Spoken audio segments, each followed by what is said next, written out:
নমস্কার বন্ধুরা, ব্লগ নিয়ে চলে এলাম আমার সুমিত মন্ডল চ্যানেলে। অভিপ্সা, এই বাচ্চা মেয়েটাকে নিয়ে ব্লগটা আমি করছি। এই বাচ্চা মেয়েটা খুব অসুস্থ।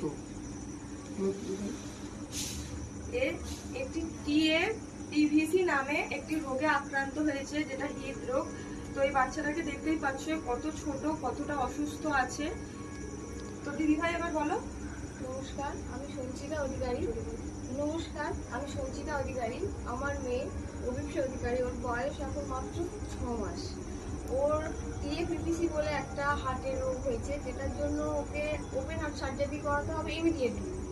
ওর এই রোগটা জন্মগত, কিন্তু জন্মের সময় ওর ধরা পড়েনি। যেটা 1 মাস বয়সে ওর হওয়ার কথা ছিল, সেটা আর 6 মাস হয়ে গেছে। এখন ডাক্তার বলছে ওর ইমিডিয়েটলি অপারেশন করতে হবে। আমরা তার জন্য ভেবেছিলাম সরকারি হসপিটালে হয়ে যাবে, তার জন্য এসএসকেএম গিয়েছিলাম। সেখানে অনেক সময় লেগে যাচ্ছে, যে সময়টা আমার মেয়ের হাতে এখন নেই।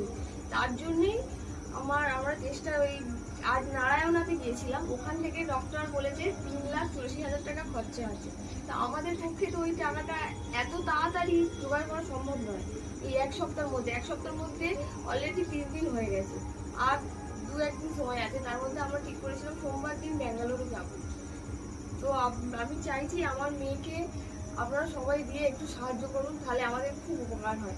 আমার এই ছোট্ট মেয়েটা আবার নতুন করে জীবন ফিরে পাবে। তো বন্ধুরা, আপনারা তো সবাই শুনলেন এই বাচ্চাটার কি হয়েছে। তো এইটুখানি বাচ্চা মানে এত বড় রোগে ভুগছে। তোমরা সবাই বেশি বেশি করে প্রার্থনা করবে, দোয়া করবে, যাতে বাচ্চাটা তাড়াতাড়ি সুস্থ হয়ে যায়।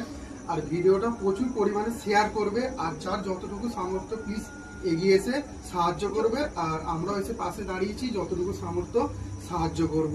তো মিস করবে না, ভিডিওটা কিন্তু বেশি বেশি করে তোমরা শেয়ার করবে, আর অবশ্যই বাচ্চাটার জন্য প্রার্থনা দোয়া করবে।